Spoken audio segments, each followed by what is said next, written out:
Hey guys, this is Tom Hanks. Welcome to another stream. Today we will have the first race in the 1967 Weekend Race Car Challenge.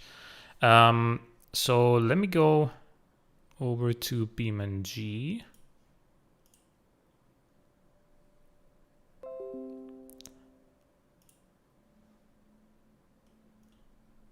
Hello everyone, how is everyone doing? So let us go ahead. By the way, if the is the video is the microphone too loud or too quiet? I've got a new one, so that's why I'm asking. The first race, which will take place today, is on automation on a short racetrack circuit. It sounds very good. Okay.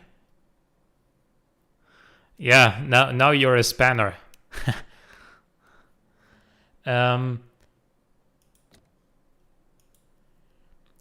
This time I will use the disqualified cars to warm up rather than using my own car. As you can see, we have quite a few cars here. So this first car was disqualified because the rules said it had to be rear-wheel drive, and this one's front-wheel drive. So this is the Carine 5.0 Custom Sport.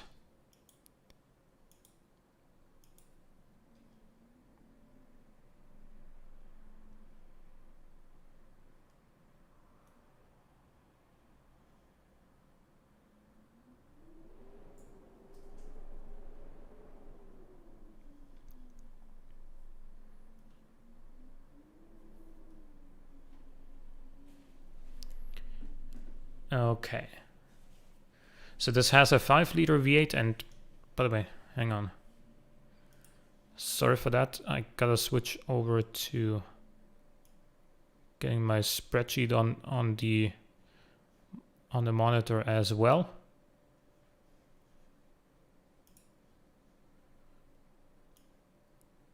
Should have done that earlier, of course.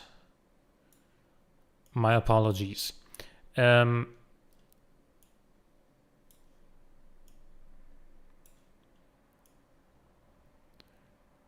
Right. Okay. So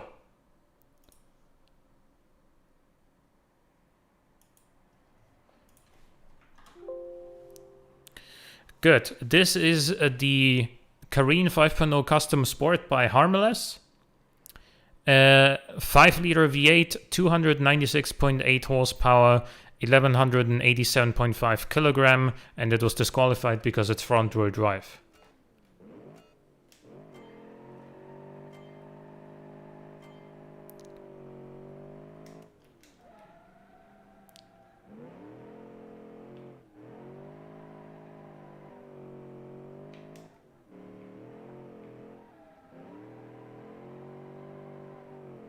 Again, these front-wheel drive cars with the diff, you just gotta stay on the power during the corner for it to take the corner quickly.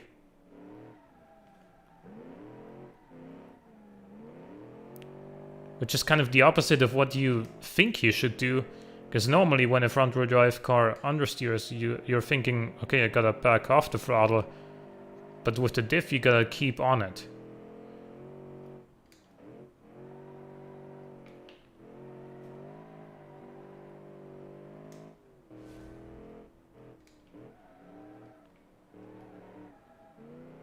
It's a shame that this was front-wheel drive, because the engine in this feels really strong.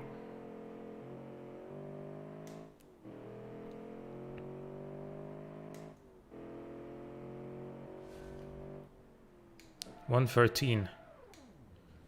Is the stream title wrong?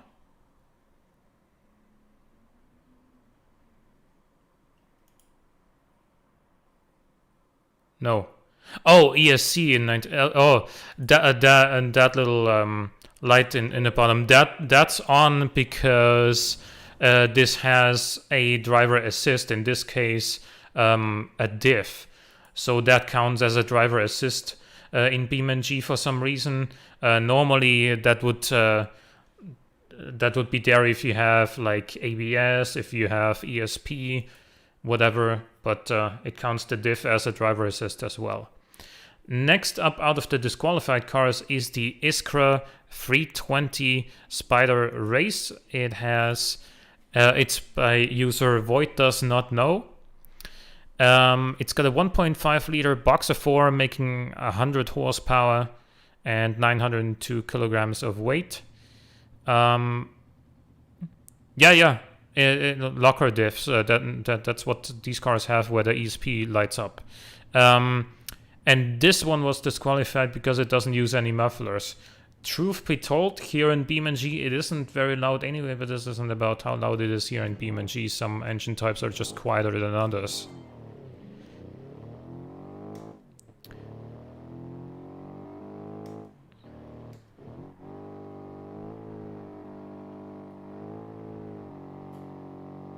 So this is light and nimble, but you can probably tell by now already that as far as acceleration goes, it's just far behind, well, the previous car that we've had, and spoilers, also pretty far behind everything else.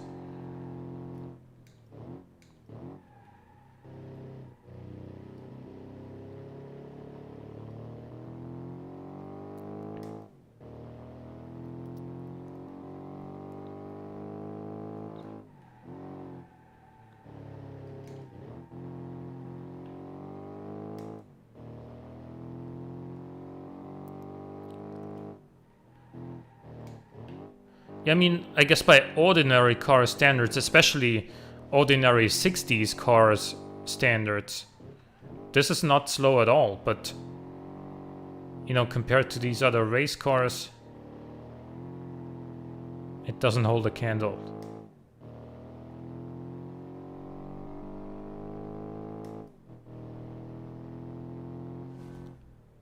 $121.6.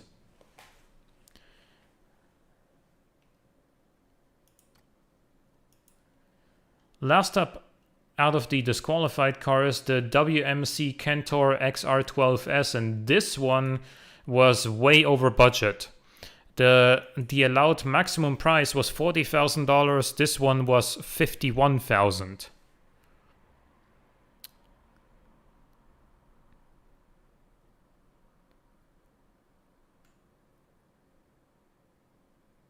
So this is the third disqualified car, and last disqualified car, then we get to the actual competitors.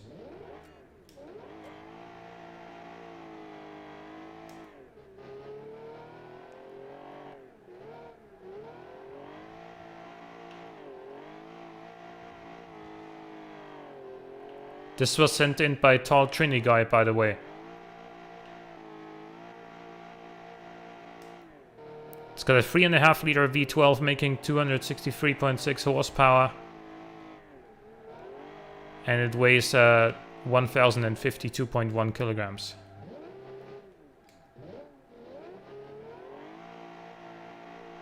Forgot to say that at the start.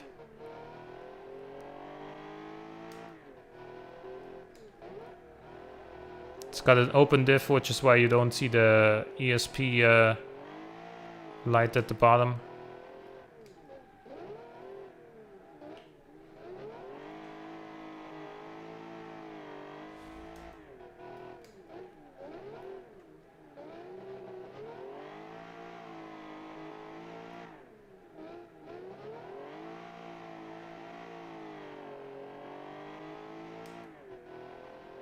Engine feels strong, but I think the open diff is holding it back a bit.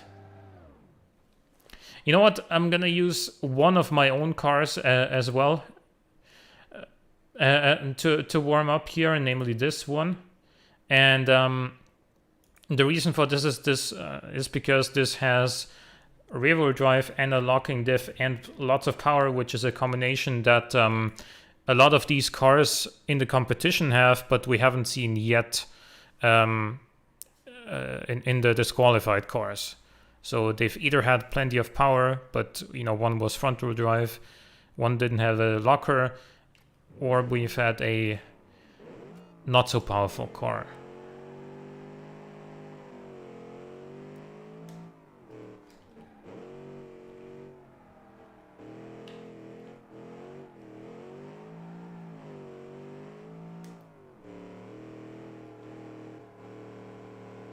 So this thing has a 3.2 liter V8 making 275 horsepower.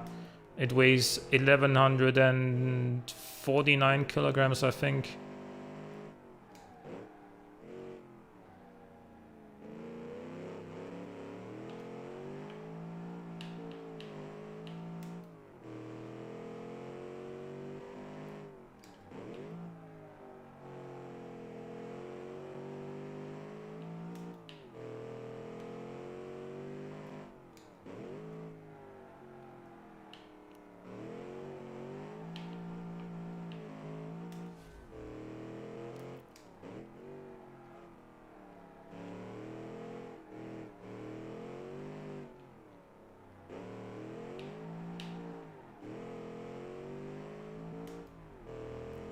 Well, this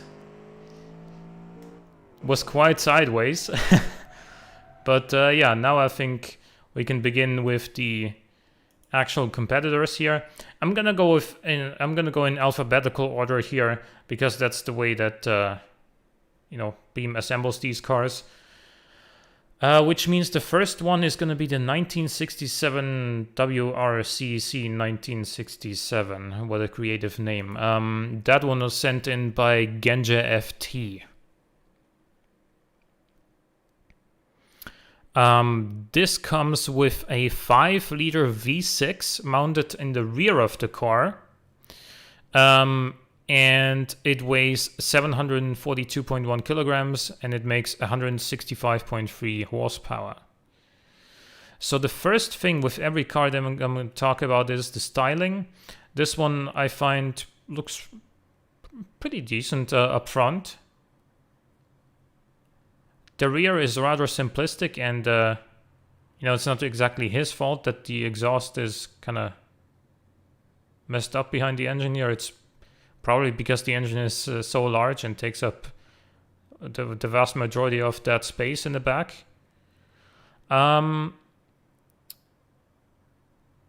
Overall, I'd say it looks fine, but not exactly like striking or exotic.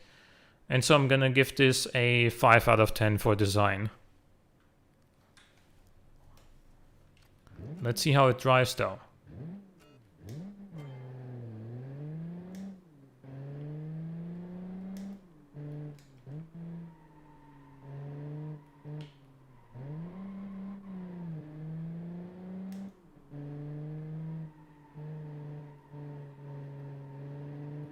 Oh man, it needs a diff. Or a locker, I guess. Because this thing understeers on power. It's got... See, here's the thing. It's got very good, like, initial turning. But as soon as you feed in the power even slightly,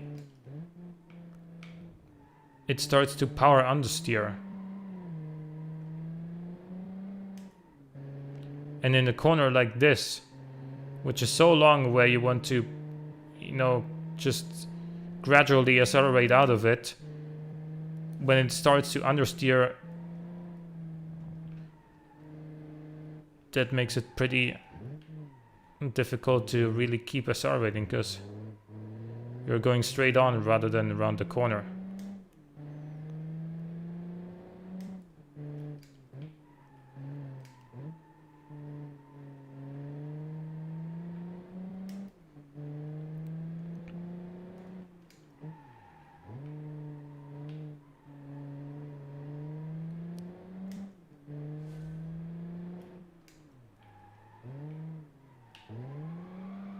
Ah, come on.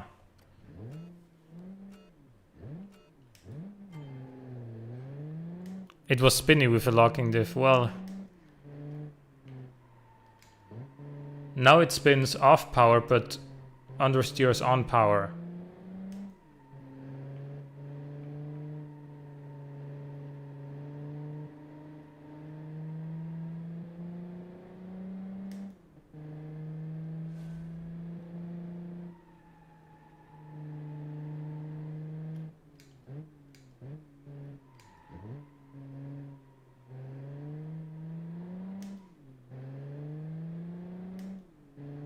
It is quick in a straight line.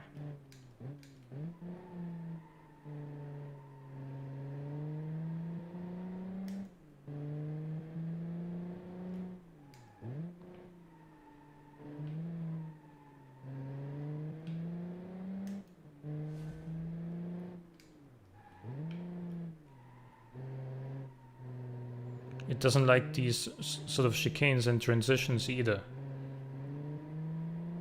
Because off throttle it bites really quickly, and then due to the weight shift it's gonna spin if you're not careful. So 1:15.2 is our first official time here. Yeah,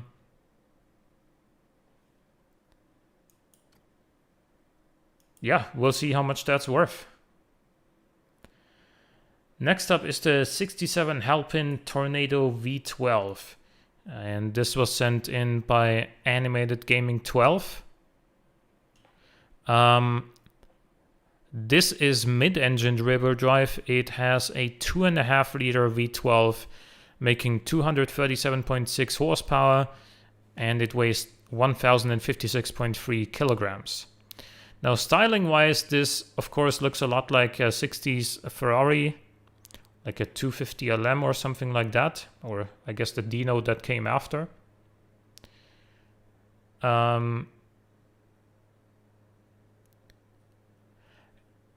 It's rather simplistic in terms of the basic fixtures, like the headlights and whatnot, but I like the black and purple theme that's going on here. I like the the secondary body color, I guess, of purple in the bottom there. These racing numbers look good.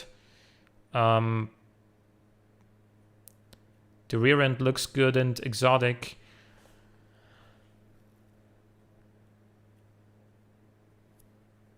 Yeah, I'm gonna give this a 7 out of 10 for design.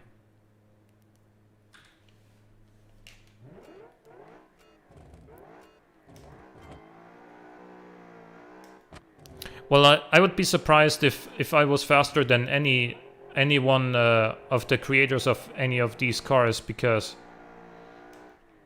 you spent a lot of time like testing it and while you were engineering it, and I basically give each car 1 lap and that's it.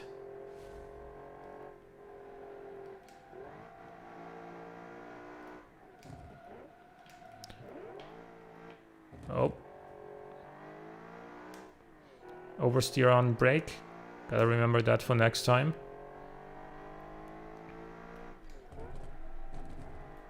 Helps the car rotate.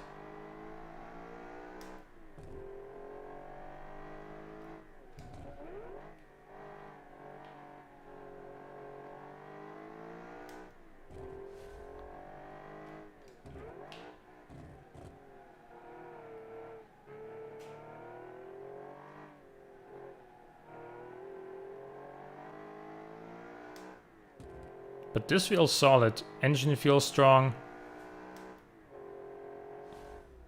114.4.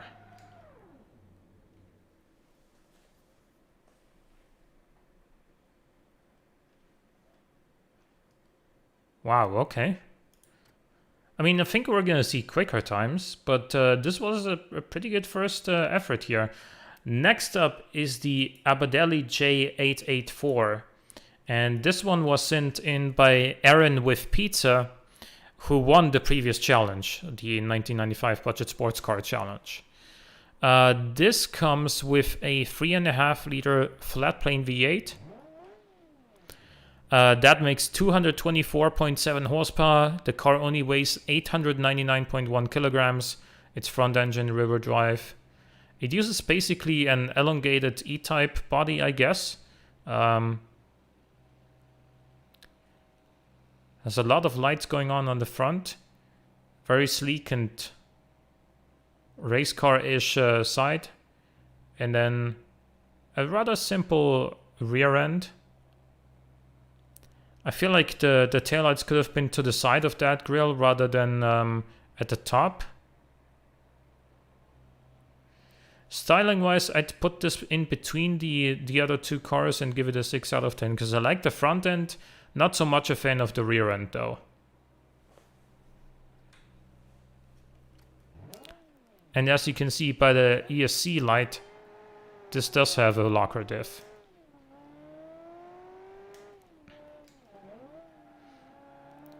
Which makes this thing pretty difficult to drive, I can tell you.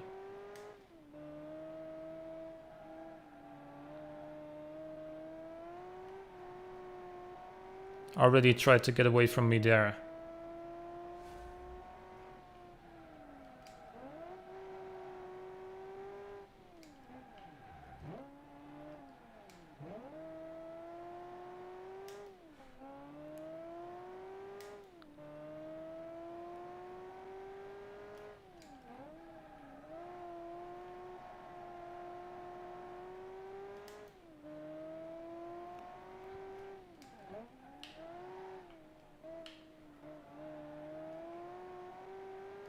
But this has the kind of certain something in terms of handling. It's got the steering response. It's a wild animal though. I'm really cautious with the throttle. And try not to hit the brakes too hard either, because obviously we don't have ABS here, but that's a 112.0. Smashing the previous cars.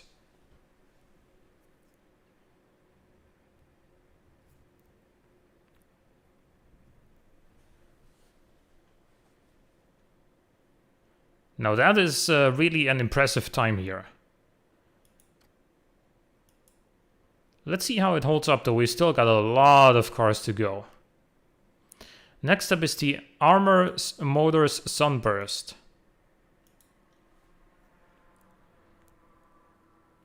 This one was sent in by Armor Motors. It has a 4.6 liter V8. It makes 250 horsepower and the car only weighs 1,000.7 kilograms. It's front engine rear drive. And I actually like it. This looks like a shortened Ford Capri or something like that, or Escort or something. It looks like a smaller version of a pony car, is basically what I'm saying. And it's got that little hood scoop. It's got the little, I don't know, how to say them, the little point in the middle and on the outside of the front, and it kind of goes inwards in between. I like that. That's what some of the cars back then had as well in America. I like the stripes. I like the racing logo. This is a good looking car. Definitely, in my opinion, the best looking one yet. I'm gonna give this a 9 out of 10 for styling.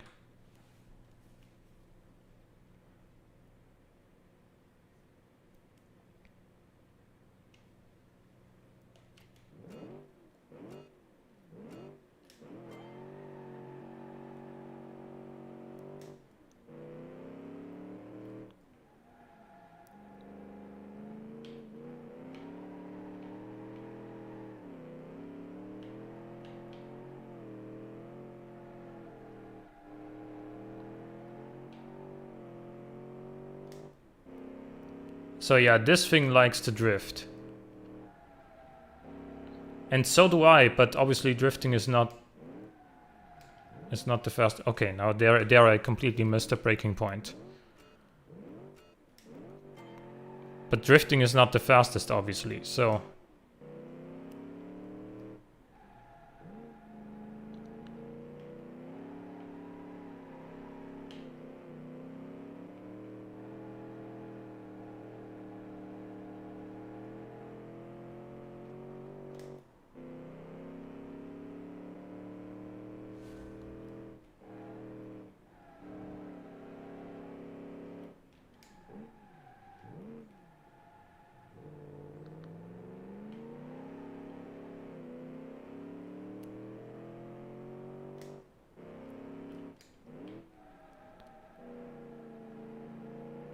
once it goes, it pulls hard, but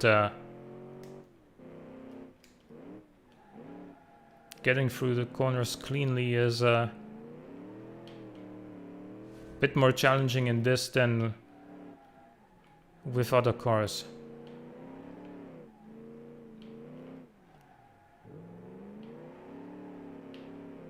Messed up that last corner, I'm sorry. But still a respectable time of 1:13.6. Indeed, guys, hit the like button. It helps the YouTube algorithm. 1:13.6, that puts us into second place so far. Remember that this thing here is actually disqualified. So the Armor is in second place right now. Next up is the Buckingham Express RR sedan by Sedan 57 Chevy.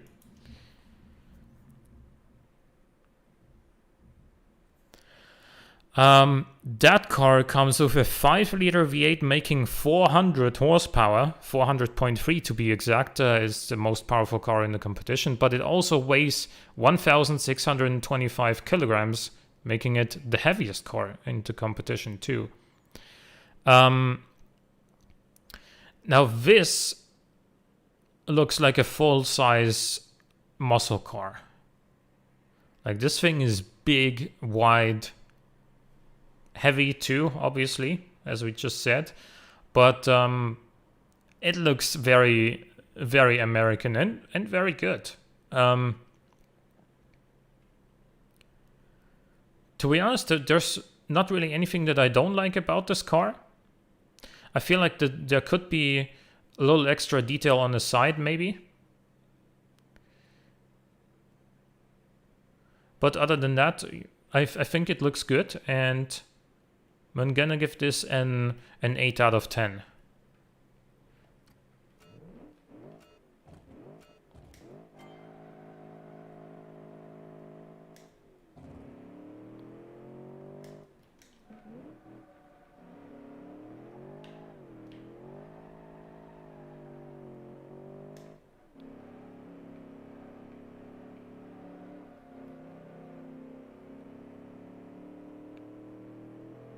It doesn't feel super heavy in the corners, but it does on the straights, even though it has 400 horsepower.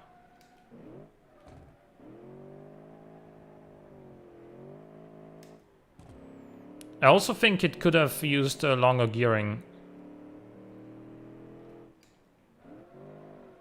Because when you've got a 400 horsepower 5-liter V8, you've got the torque to support long gearing.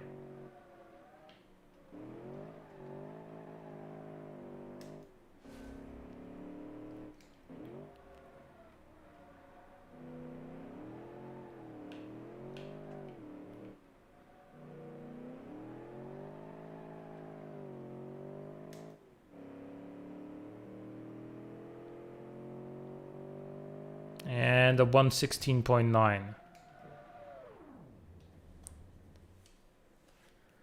So I believe that is last place as of yet. Yep, indeed it is. But we still have a lot of cars to go, and I don't think this is going to stay in last place. Next up is the Delta Derp by MK Mailer, and this user has or is sort of starting to develop a reputation for mechanically weird choices.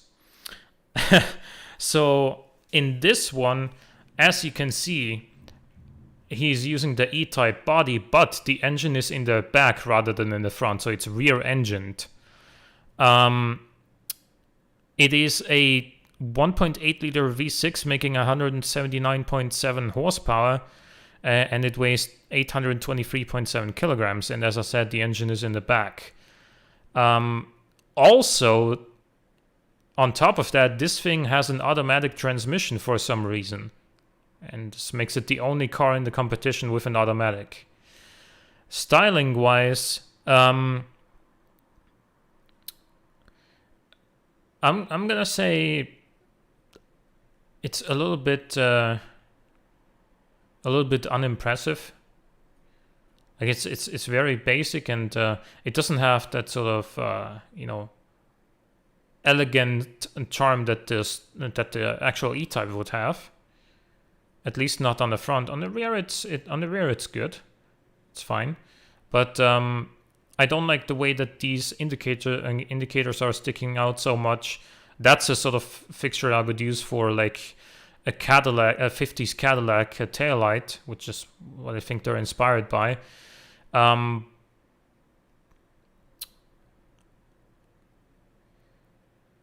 mean, it's not a bad looking car. It's just a little bit middle of the road. So 5 out of 10, I guess. Let's see how the automatic gets on here. And because this is 1967, it's a 3-speed automatic at that. Yep. As you can see in that bottom left, I'm at full throttle, and this is all that happens due to the automatic.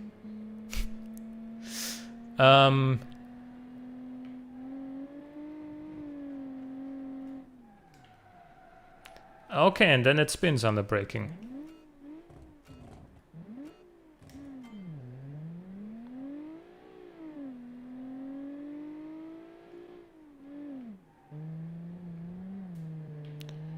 This has to have the pointiest front end of all cars in the competition.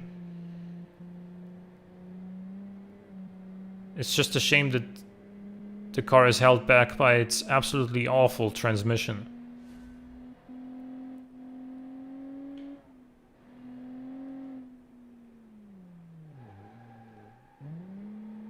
Try to be a little bit softer on the brakes there.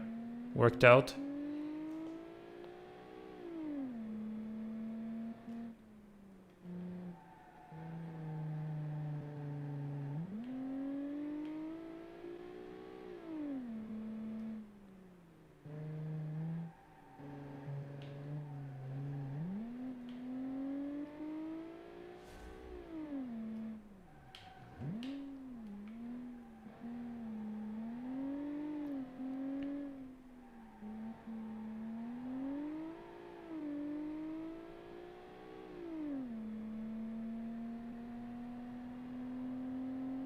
Okay, 116.1.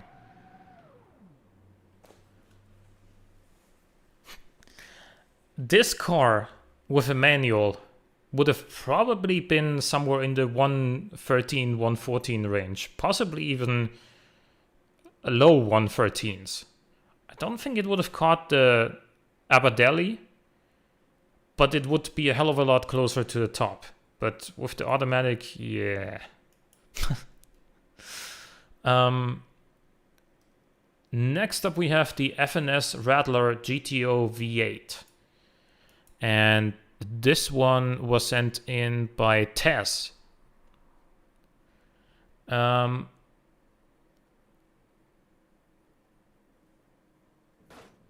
me a second here. This is the first time that you are here on a stream on YouTube here, Sedan 57 Chevy. So here's your mod rank here on the chat.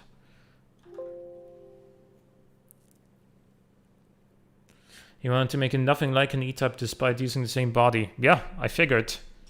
Don't know why you would go that route, but you know. Anyway, let me see.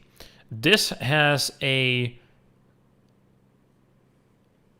there we go. It's a 3.2 liter V8, 200.3 horsepower, 806.2 kilograms, and it's front-engined rear-wheel drive. I gotta say I like the styling. It looks 60s, definitely. It looks... I like the sort of classic racing green color on it as well. That's a big reason why I like this. I like how clean the racing decals are as well. Like with my own cars, they just don't export to BeamNG very well.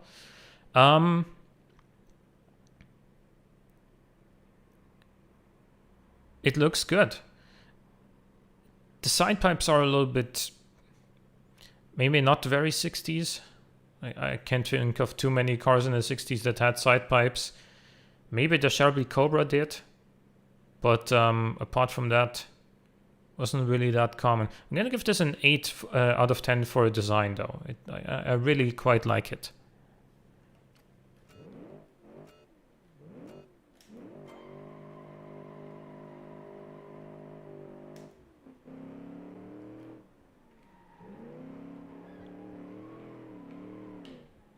Okay, that transition nearly killed me there.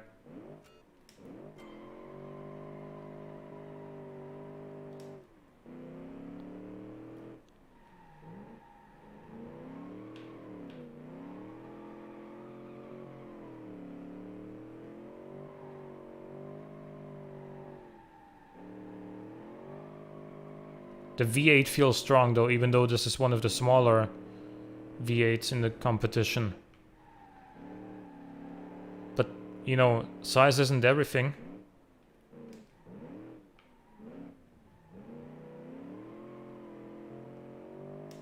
It's all about how that engine is tuned, the power band. Because the power to weight ratio of all of these cars is obviously very similar. Because there was a power to weight limit and everyone wanted to get as close as possible to it.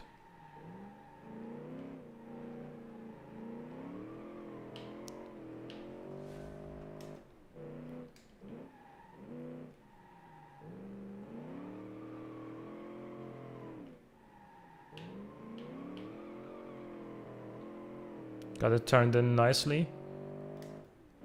Now accelerate hard to the finish line and it's going to be a 1:15.5.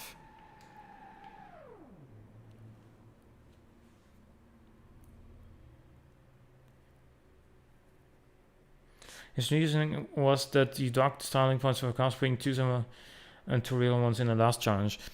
Yeah, you know, that's true. So if you make like a 1-to-1 replica, even if it's an E-Type that objectively looks very good, obviously, if you just copy an already existing car, it's not really an original design, and that's why I deducted points for that.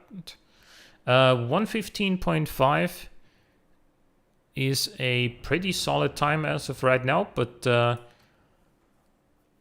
car felt, honestly, while driving it, I thought it was going to be a little bit quicker than that. Like the engine felt really strong. Maybe the open diff is holding it back slightly. I don't know. Next up, we have the Falcon Warrior, which was sent in by Logoris. And this car has a 4.3 liter V8, making 259.5 horsepower, and it weighs 1,084 kilograms.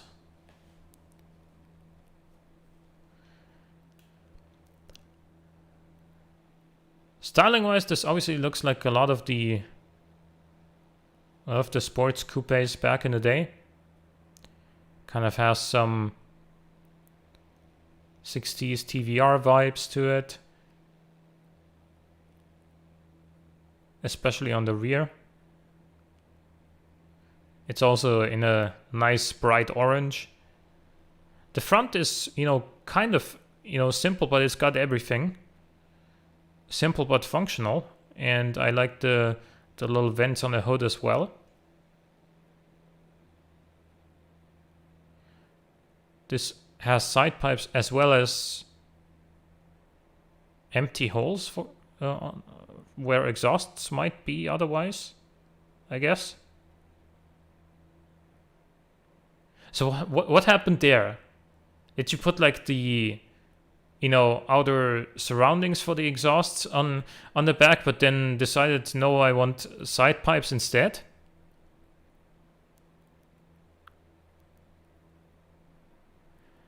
Oh, it was supposed to look like the exhaust was removed for the side pipe. I got you. So the stock car would have had the exhaust at the back, but now the race car has it on the side. Okay, I get that. It's a relatively simple yet sporty and elegant design, and I'm gonna give this a 7 out of 10.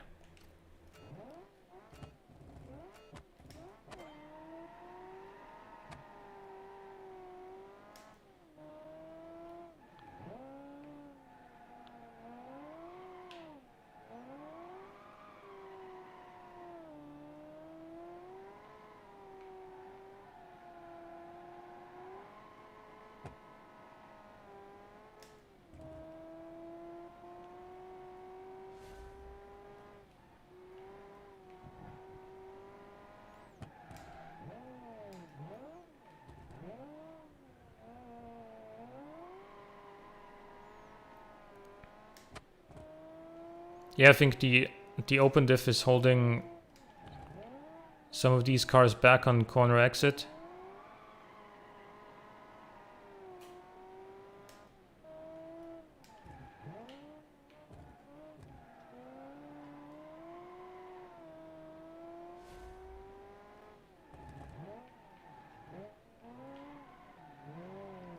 Ah, come on. I thought I had it. Engine feels strong though.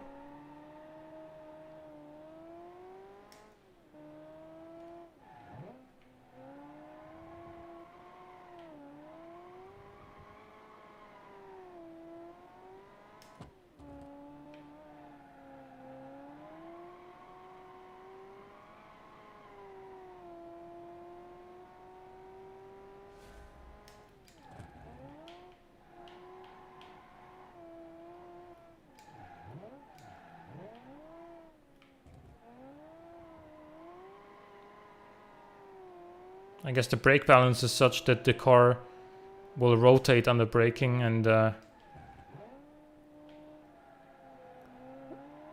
more cars than just this one are set up like that. We've seen cars do that before.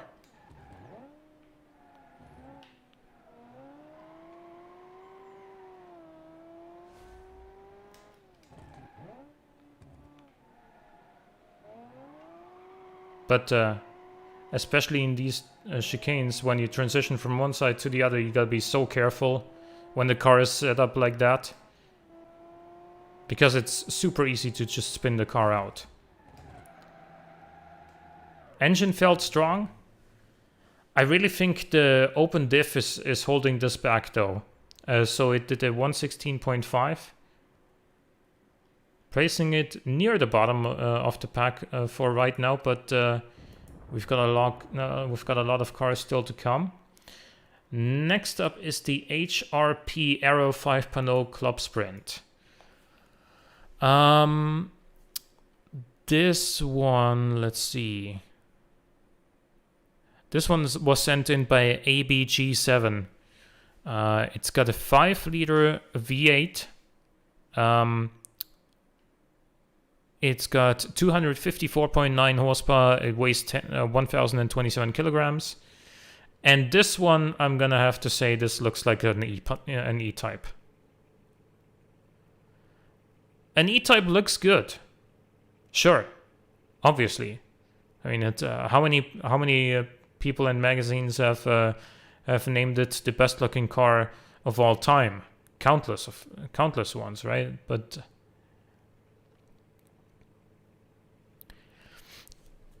now, guys, when you see it here, does this look like an E-Type replica to you, or does this look like a little bit more of a blend of E-Type and Aston Martin, especially from like the rear three-quarter and whatnot? What do you think?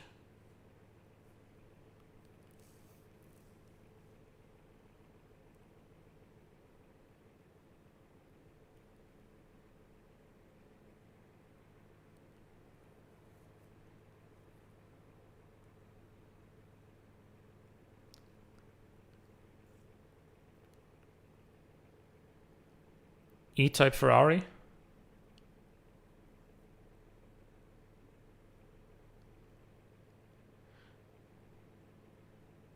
A 57 Chevy in front.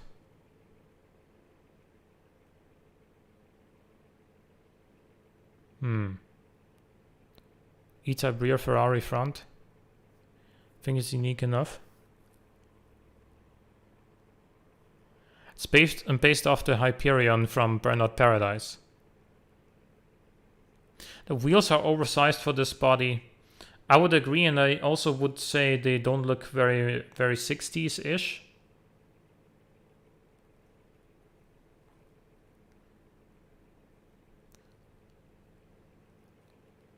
Gonna give this a 6 out of 10 for design. Again, 5-liter V8. 255 horsepower. Pretty low red line, so we're gonna have a lot of torque here. Okay, now this the low redline and but also really long gearing threw me off there for a second.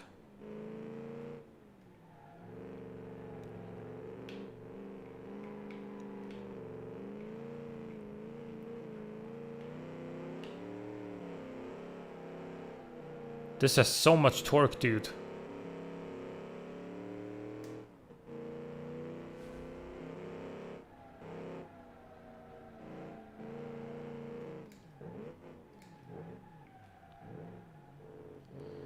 I missed the corner there. Like, this is really fast. Faster than I was ready for it, to be honest.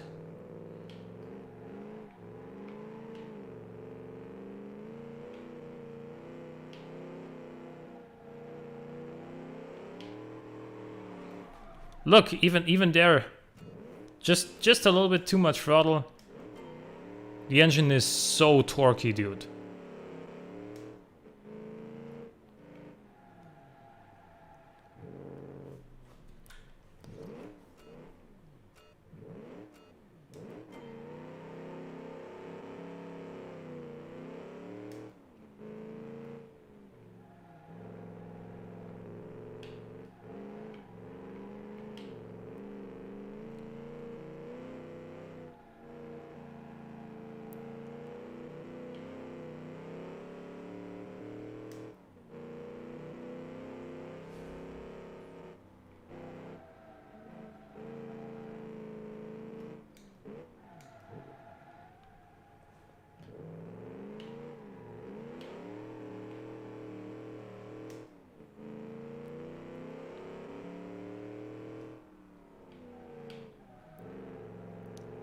The acceleration between the corners is just nuts.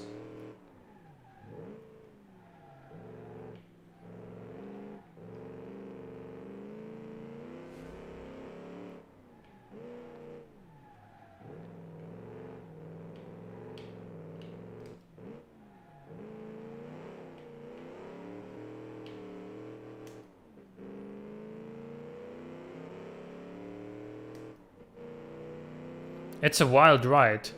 Really fast in the straights, but a little bit hard to tame. I feel like maybe I short shifted here and there. I don't know. I don't think I drove up to this thing's full potential. And I apologize for that, but it is still pretty damn fast. Next up is the Kumos Kestrel inline 6. This is one sent in by Polly Vitico. It had a lot of body roll indeed, yeah, and that was causing it to kind of wobble around, and that would then, when the diff locked up, cause it to oversteer quite massively. I don't know, I think it was a bit too soft. Anyway, this car, the Kumos Kestrel inline 6, made by Polly Vitico.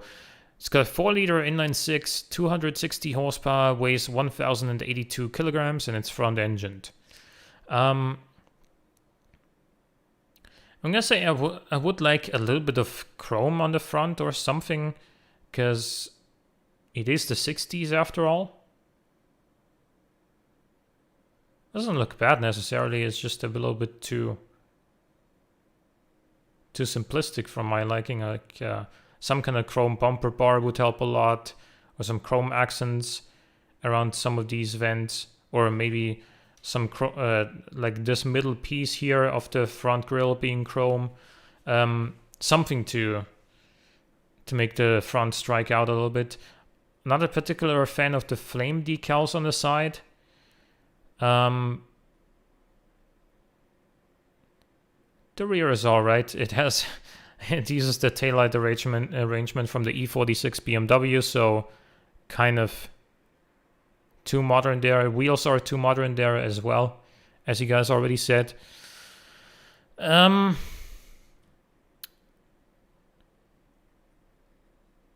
Gonna give this a 4 out of 10 for design. Let's see how it drives though, because that's the important part after all.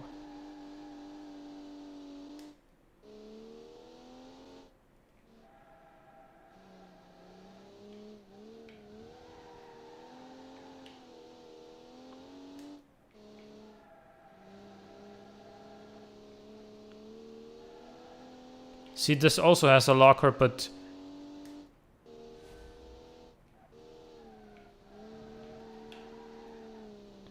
it's easier to keep in check.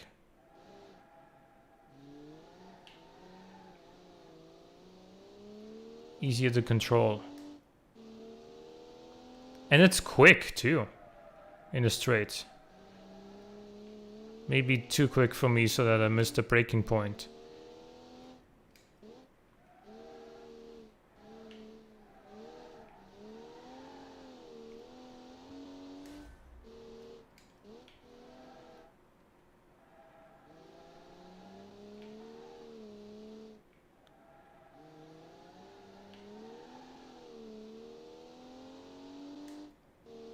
Feels powerful. 114.4. That's a good time. I think this puts it in 3rd place so far. Yeah, just ahead of the Halpin Tornado V12.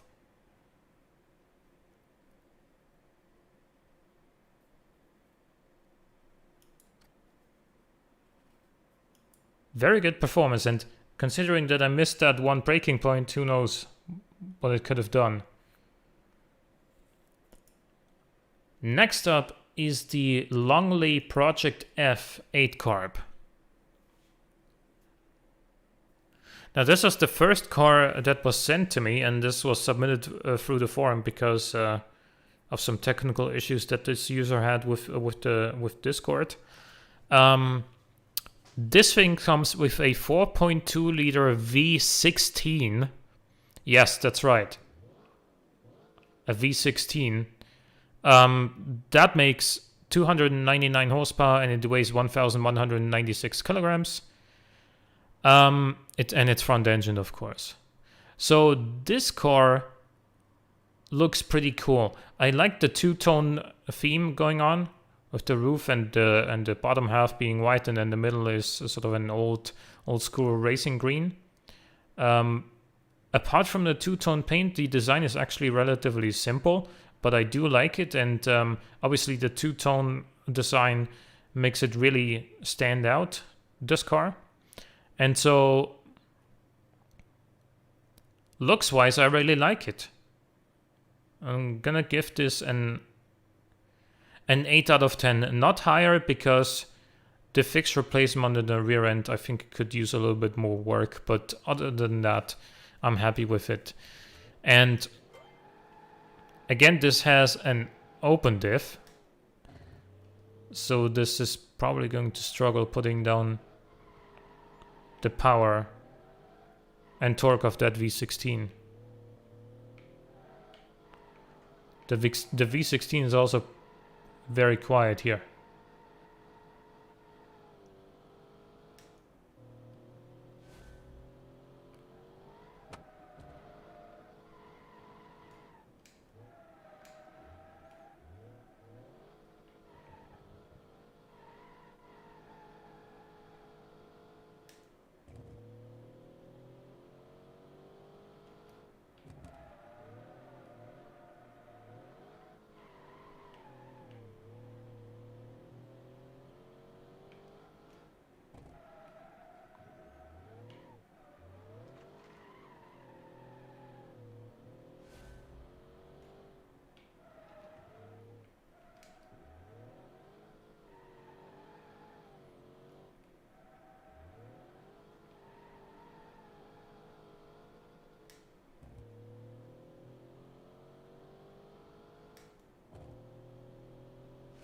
That's a 119.2. The open diff really struggled. With the power and torque of this engine. I feel like it could have done quite a bit better with a locker diff.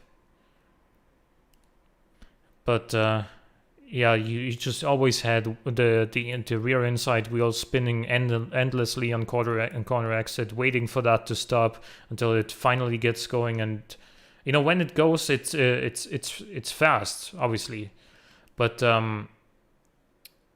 that it just took way too long to get there. Next up is the Mayster Triumph 2.0 Avtosport.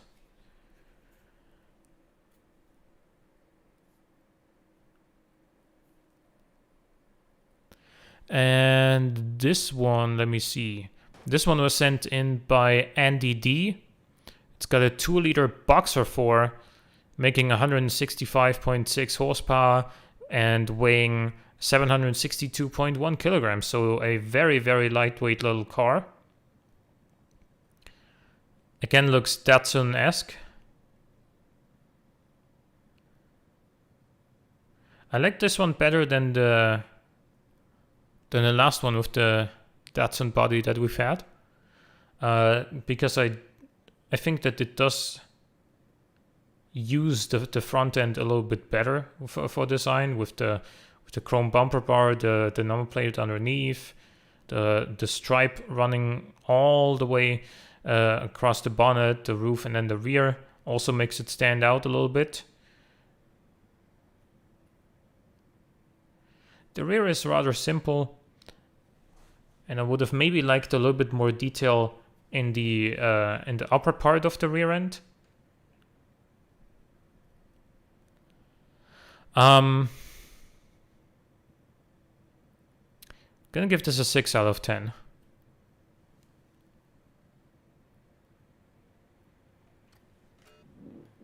Yeah, looks Lotus Elan-esque as well.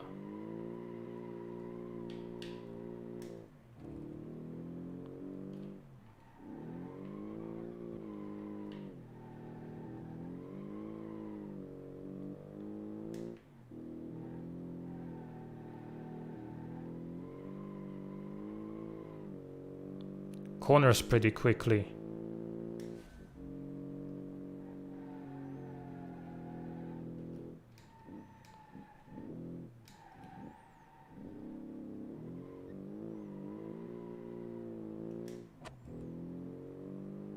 Engine feels strong.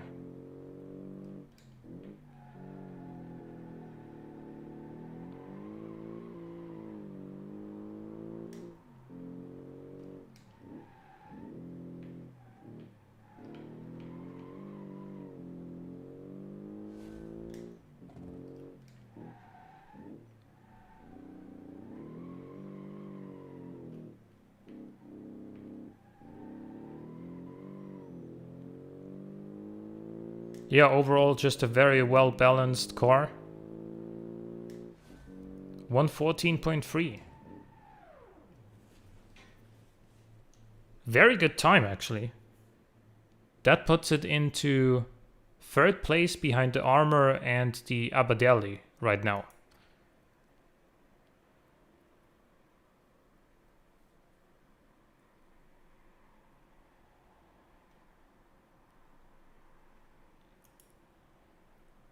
All cars smoke before they get warm. Yeah. I don't know. That's probably something to do with the dynamic weather here. Next up is the car with the longest name in Community Challenge history. It was sent in by Unos100 and it's called the Miranda Senator Cielo 4.9 Grandsport Rallye Aikawa Special. Say that 10 times fast. This thing comes with a 4.9 liter V8, making 285.7 horsepower, and the car weighs 1,155 kilograms. It does look very Japanese inspired from the front, of course, and I guess from the back as well. But that's not a bad thing. It's actually pretty nice. As I'm rotating around this, I wish that, like this right here, the back material of these indicators, I wish that that was black like the grille, so it blends in a bit more.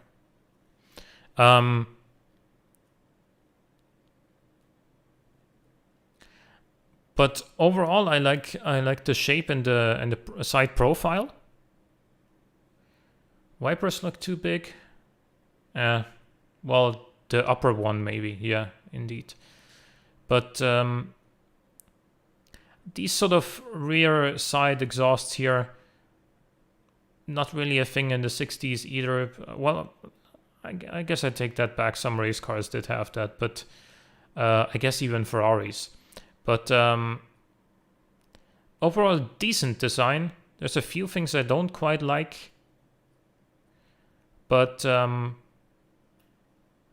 do we give this? A 6 out of 10, just like the last car. Because, again, there were some cars, some things I liked and some things I didn't like.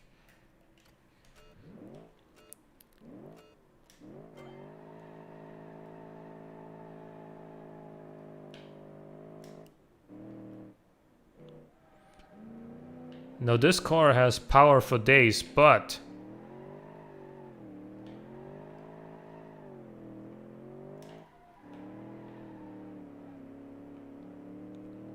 it sits sideways everywhere, and more importantly, it seems to be too low and too stiff, which is why you can see the car bouncing around a lot, and that makes it even harder to drive than just the power oversteer would. As you can see here, when the car starts doing that, you just never know what it's gonna do.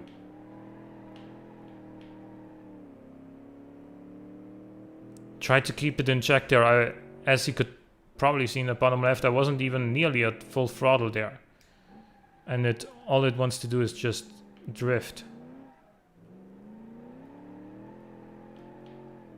I mean, as you guys know by now, I have nothing against some good drifting. It's just...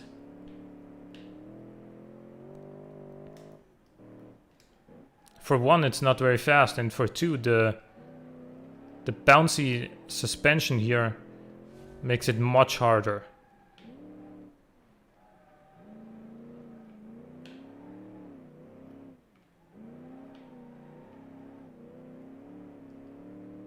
But when you get it in a straight line, the grunt is phenomenal.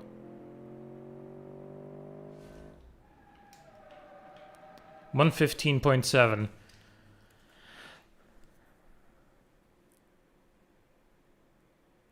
This needs to revise the suspension, because it is just way too stiff, way too firm. It's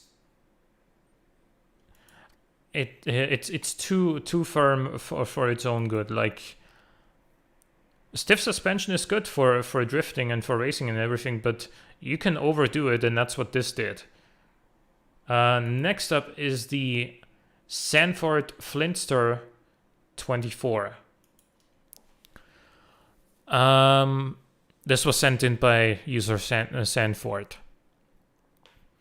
It's got a 2-liter V6 making 185.1 horsepower, and the car weighs 742.8 kilograms, and it's front-engined.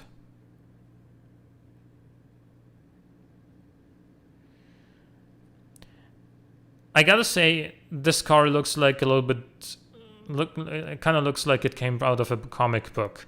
It doesn't have any rear-view mirrors either, which is potentially detrimental. Kind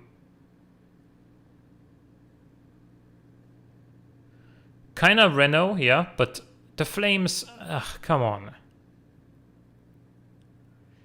The rear is simple, but actually nice, in my opinion. I think that the little indentation around the number plate is nice. I think that the taillights are stretched long enough to really give it a presence on the rear end overall.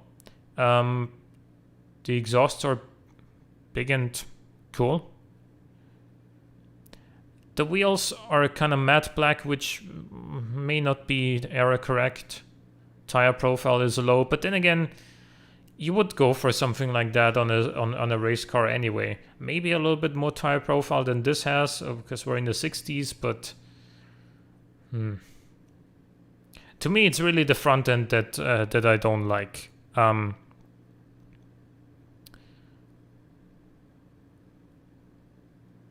especially the flames, and then obviously also the fact that it doesn't have mirrors, it doesn't have wipers. So I like the rear end though. Gonna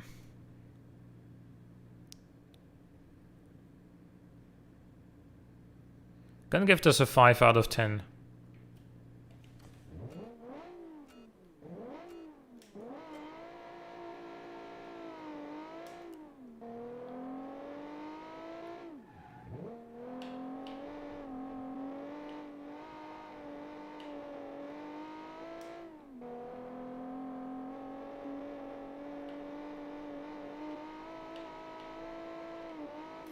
Okay, this also has some of that same issue as the previous car did, but not quite as severe.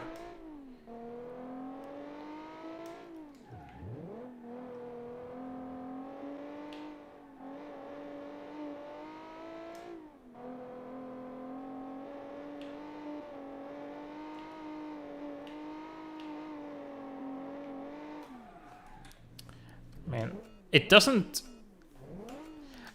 like kick out the tail immediately when you are on too much throttle, just like the last car would have. But when, due to the short wheelbase, when this starts spinning, it's much harder to catch.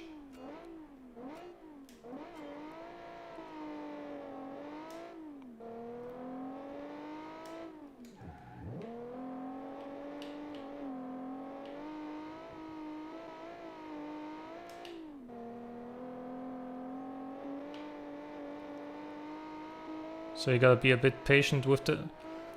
It started sliding, I tried to correct it, then it pointed the other way. And I couldn't get it back straight again.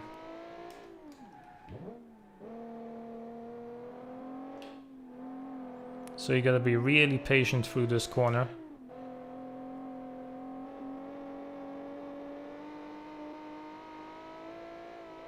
Even that was still too early. If you followed my throttle input there, even that was too early to put the hammer down.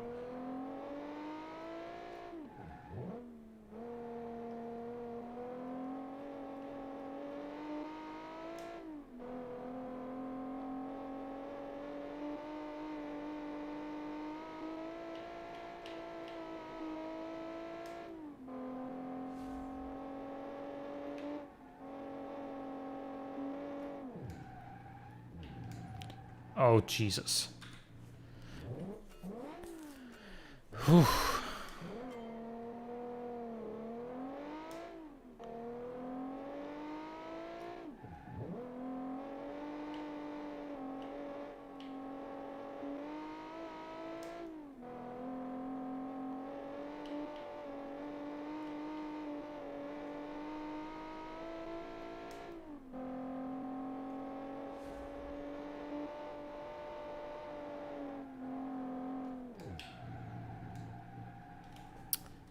The brake bias is also such that it likes to spin.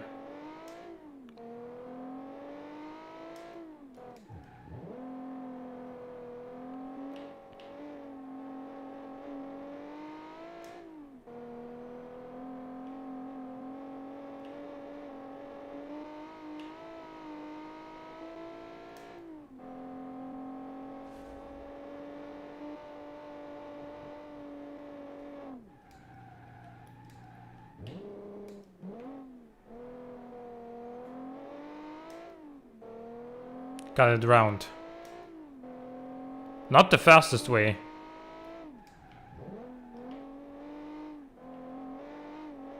Phew, Jesus.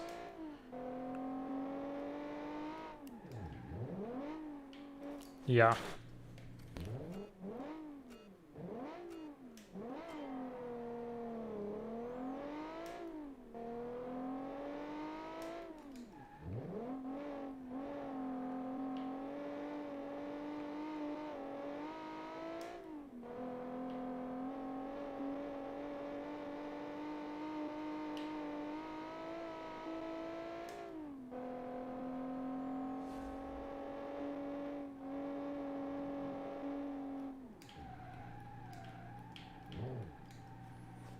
Tried to kind of do manual ABSing there, but even that didn't save me from spinning.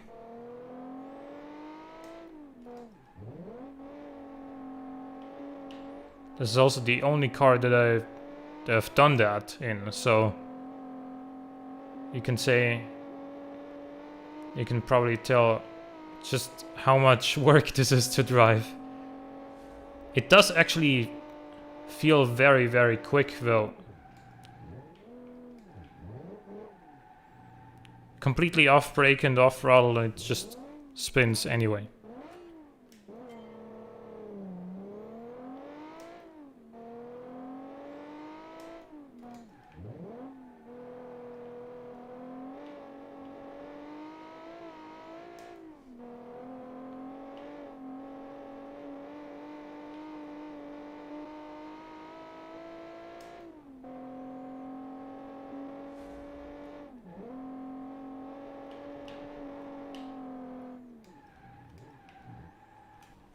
Why did you go that way?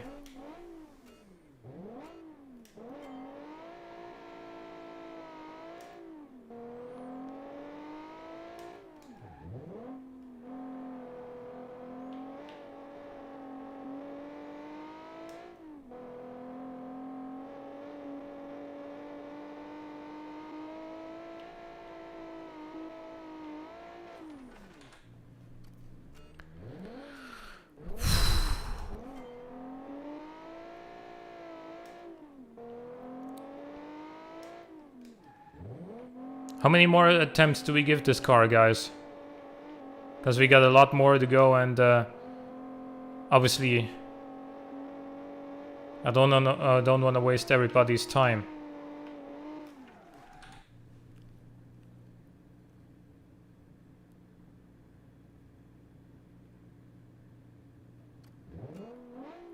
I think there are more forgiving terrorists in this car.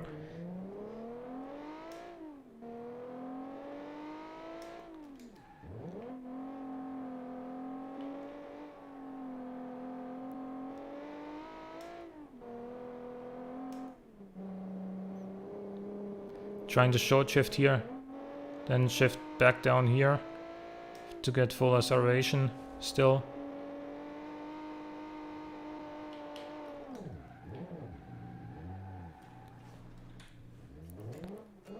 Two more tries. Okay, let's make this and one more.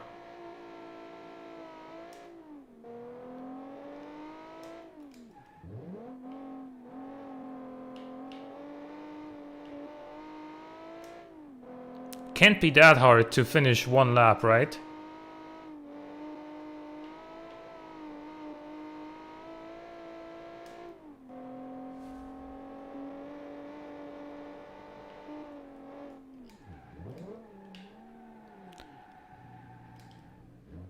Did you see how gentle I was with the brake input there, and then all of a sudden it spins as if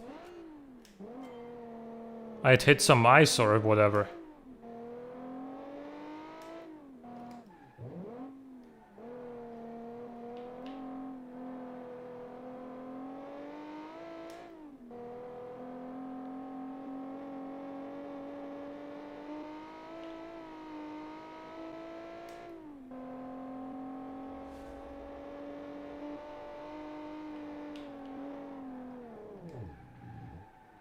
I didn't even steer there, and it spun on braking.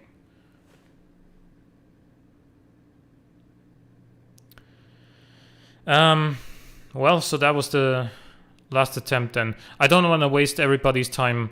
I'm gonna give this a DNF. I'm sorry.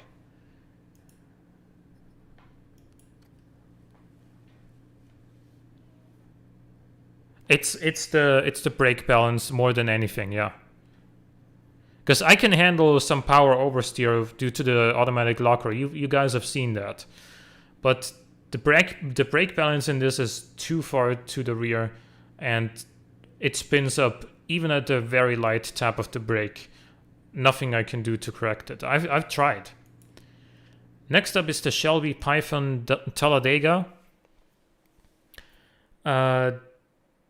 This one was sent in by Johnny It has a 3.5 liter V6 making 227 horsepower, and it weighs 908 kilograms, and it's front-engined.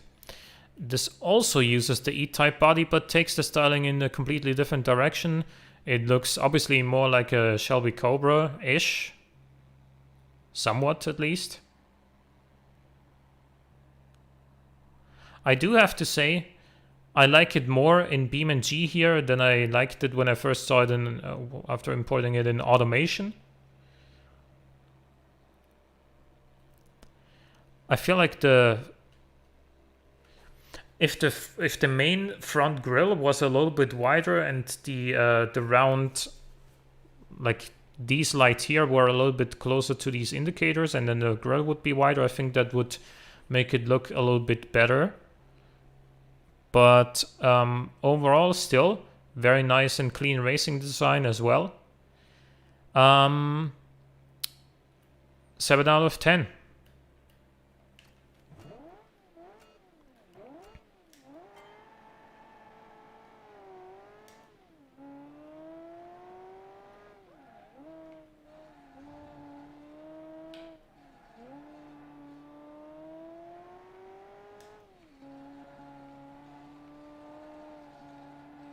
See, this also has an automatic locker, as you can see in the bottom right with the ESC light. But as you can also see, this doesn't spin.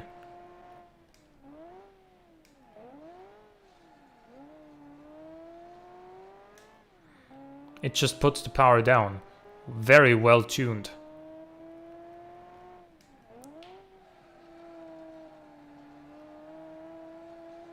Missed the inside line there.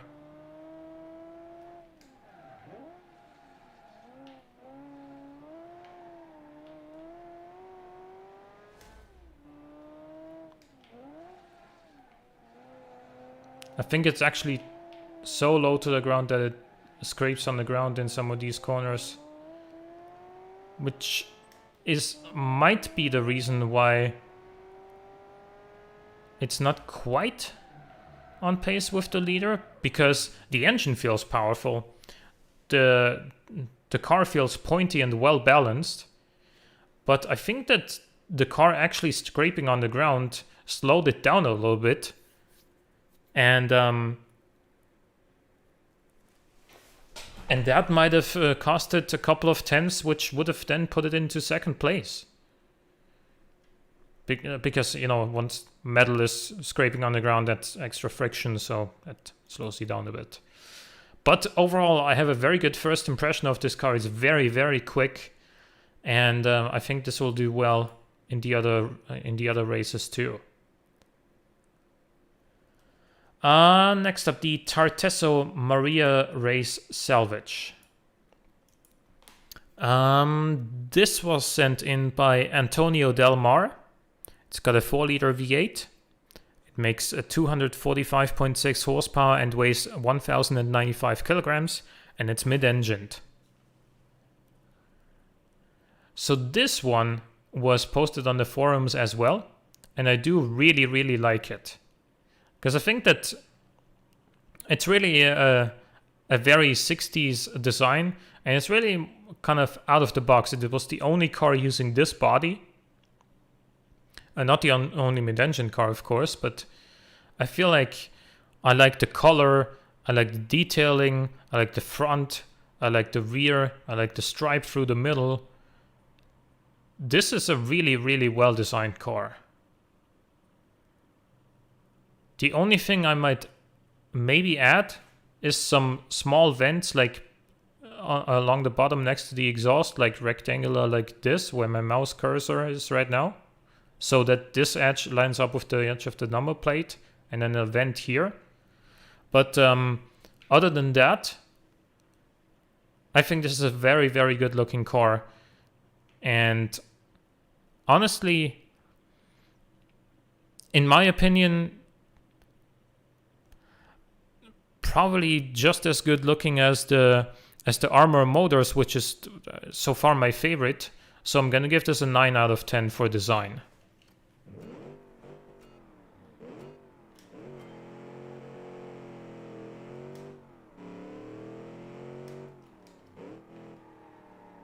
Ooh, understeer. Okay. So I'm so used to like power oversteer on demand that I gotta readjust now for this car. This drives more like a normal car, guys.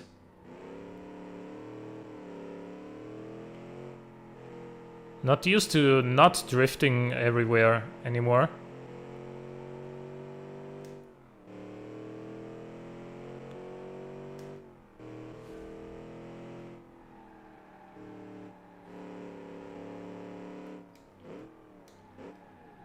Okay, there I definitely missed the braking point though.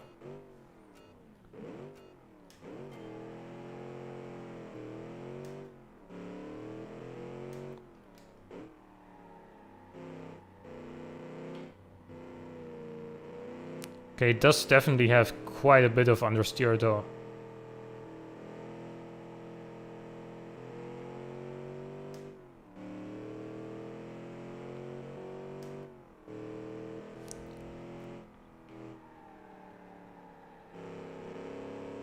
I'm thinking a diff would help. Did I miss the brake point again, or do the brakes just not work as well as some other cars? Gonna go again.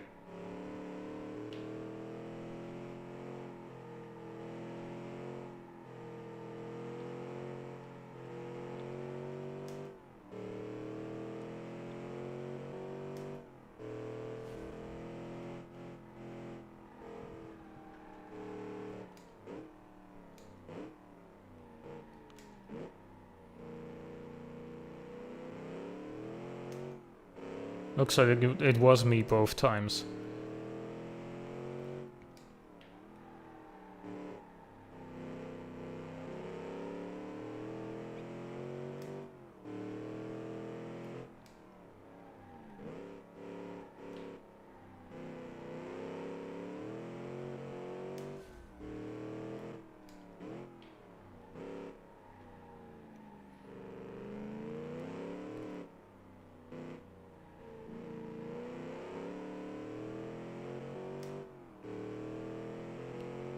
This is gonna be a decent time, but not challenging the leaders. It's a 1:15.5.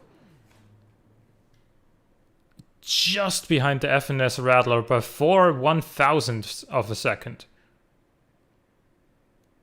Can't get any closer than that.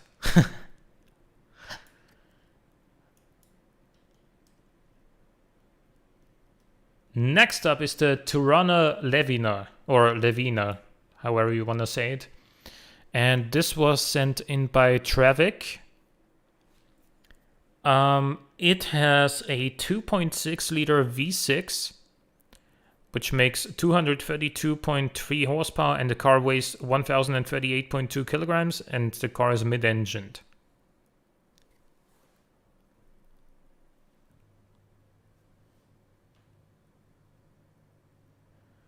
So this has obviously Pantera vibes to it because it's made with the Tommaso Pantera body. The front is quite different though, and obviously the Pantera wasn't out yet in '67. Again, I like the stripe all the way through the middle. Headlights are maybe a touch modern for 1967, but overall the front looks good and sleek. Side, again, not much going on here, but we do have a vent on the front quarter panel and like an intake or whatever that is on, like, just in front of the rear wheels. We got some vents over top of the engine bay, which are also see-through, so you can see part of the engine.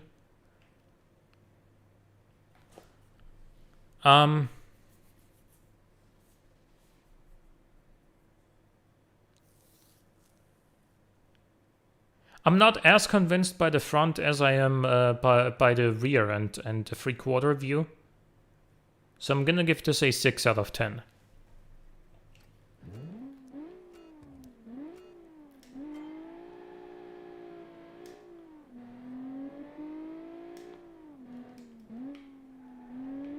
Whoa, really pointy front end.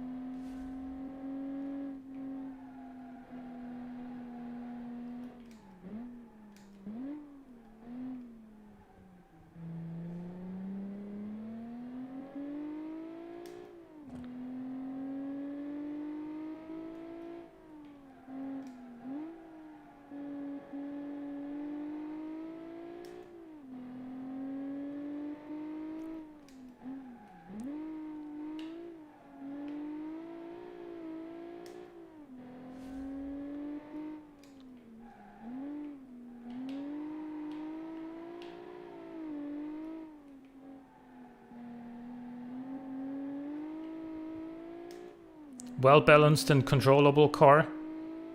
Very, very quick through the corners. Not the most powerful feeling engine, but it was enough to take second place away from the Armor Motors. And so that's a 113.5. Very strong. Though, again, the lap with the armor wasn't perfect, and it could have potentially been quicker than this, but every car only gets one shot, so. Next up is the unnamed 60s sports car track prototype by Teacup.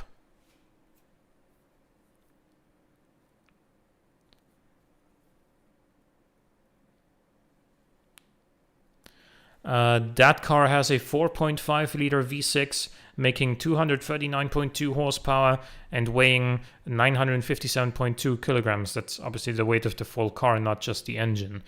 And it's front-engined. Again, sort of Datsun vibes going on, even though this is the sort of Capri body, I guess. I like the red roof.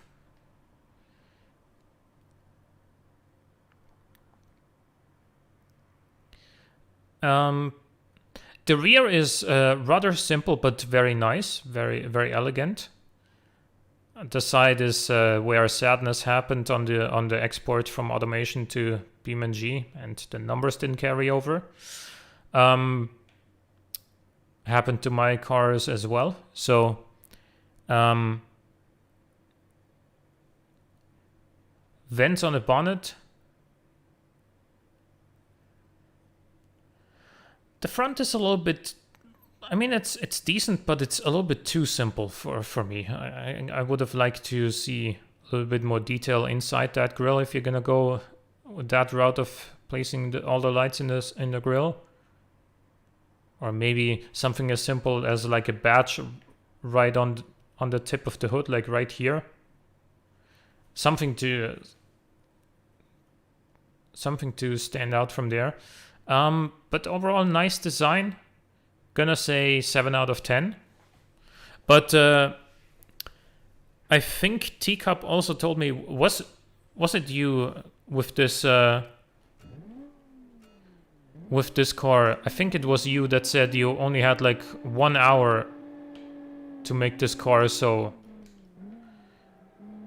for 1 hour, obviously considering then that probably the majority of that went into the engineering and tuning, I don't think I could have made a car like that in 1 hour. Wow, this is quick.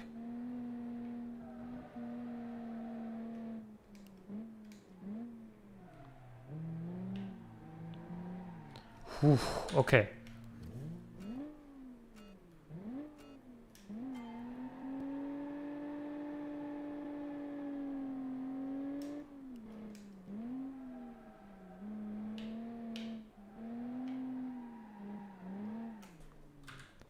Yep, this also likes to kick the tail out very easily.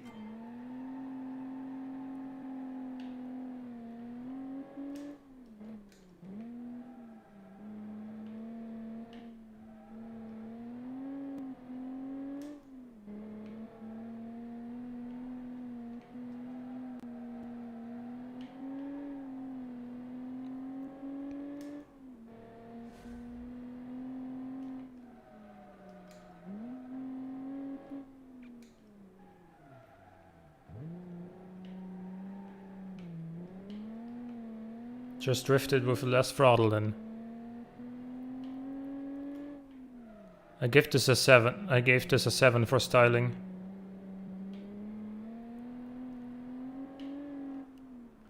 Because it's got some good things there. It's just not quite complete.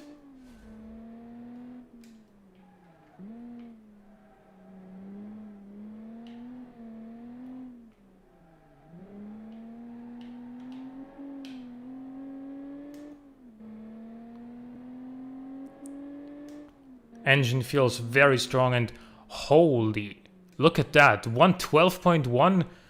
Jesus, that's so close to the Abbadelli, which I don't think anyone was gonna touch. But this was super close behind. Wow.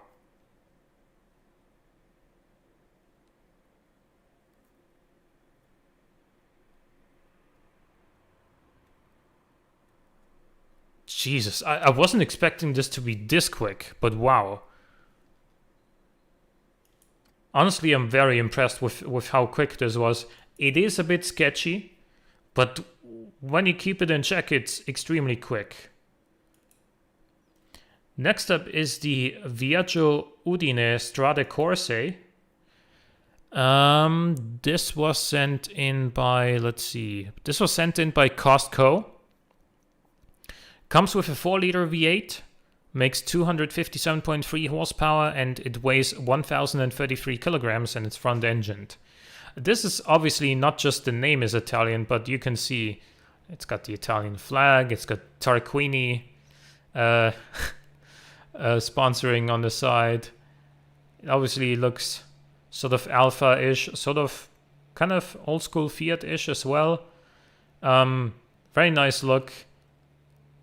Sponsor decals weren't really that common yet in the late 60s, but you know, he made good use of them on this one. And honestly, A for effort with this one. Even though I may not be the biggest fan of the front grille assembly, but I gotta give this at least a 7 out of 10 for the design. So let's go with that.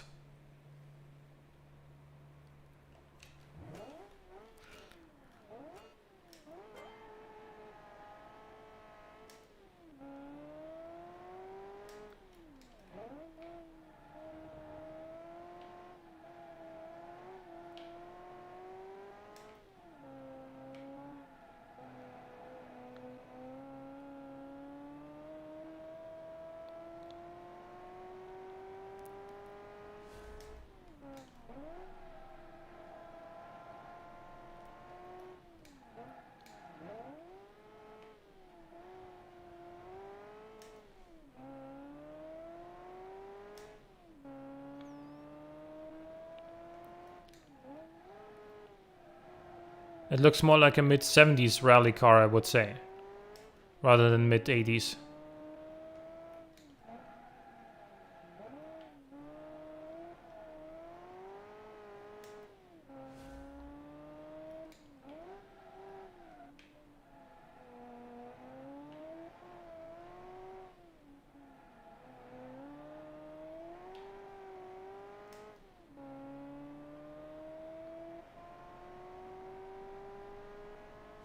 .4. This is the identical time to the Halpin Tornado V12. The exact same time. 1:14.456. I don't think I've ever had two cars do the exact same time. Well, we're gonna have to decide later. They're probably just gonna... They're just tied now, so I can't rank one ahead of the other at this point. Next up and last, but not least, of course, is the Wells Juliet. And that was sent in by Deuced Truth. It comes with a 2.1 liter inline-4 engine. I think that's the only inline-4 we've got. That makes 182.6 horsepower, and the car weighs 810.6 kilograms and it's front-engined. This also is based on, I guess, the smaller Capri body. The front is a little bit too simplistic for my liking. I think if you're gonna make this work, you should stretch out that front grille a little bit more so and make it line up with the main headlights. You gotta maybe make these indicators a little bit bigger or choose round ones to begin with. A number plate on the like down there would have been nice, even though this is a racing version of the car. But everything is very yellow, even the wheels. The rear is okay, still very simple, but not as much to really criticize on the rear end, in my opinion, compared to the front end. This is also another car that only has one mirror, which was common in the 60s. Looks a bit like the car with only 3 wheels from Mr. Bean. I don't know. Well, a little bit maybe, but I'm gonna say that this is the weakest design that we've seen today. What was the weakest score so far? It was a 4. I'm gonna give this a 3. I think there's many things you could improve on with this one, and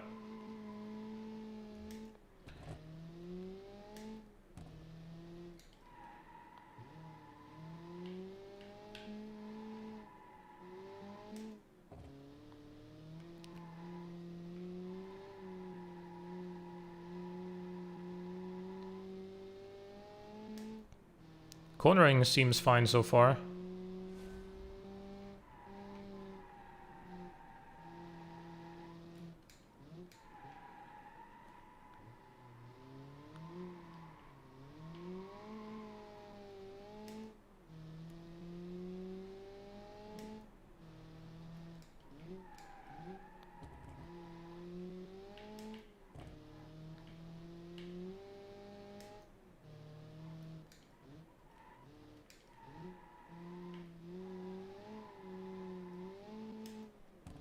I wanted it to oversteer out of that second part of that chicane, but it didn't.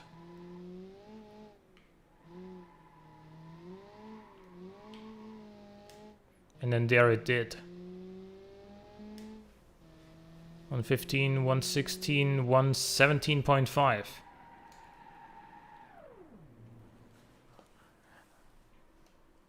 And it is actually not the slowest car. It's only in second to last place. That's a 117.593. Okay. Right. So we've got our scores. The Abbadelli J-884 wins by a hair in front of the unnamed 60s sports car track prototype, which you could have really thought of at least thought of a name at least. Like, come on, the car is too good not to have a name. Next up is the if we discount this disqualified car here, would be the Turana Levina. So that would be 3rd place. 4th place is the Armor Motor Sunburst. Then we have the Shelbie Python Talladega. Then we have the Mayster Triumph 2.0 Avtosport. Then we have the Kumos Kestrel. Then the Halpin Tornado and the Viaggio Udine Strade Corse. Those two are completely tied with each other.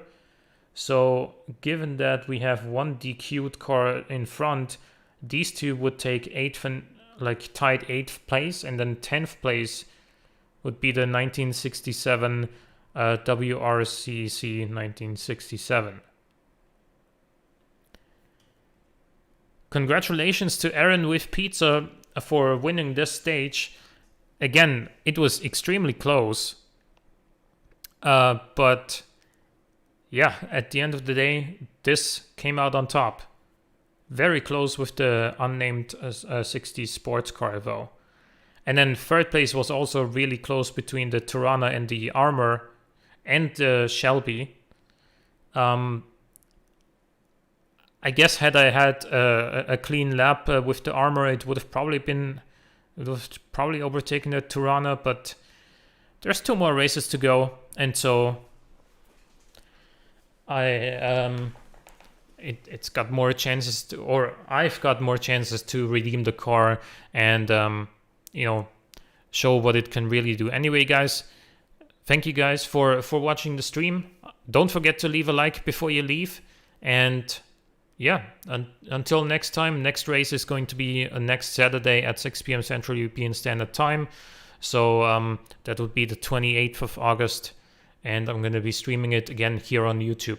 Thanks for tuning in, and I'll see you in the next one. Goodbye.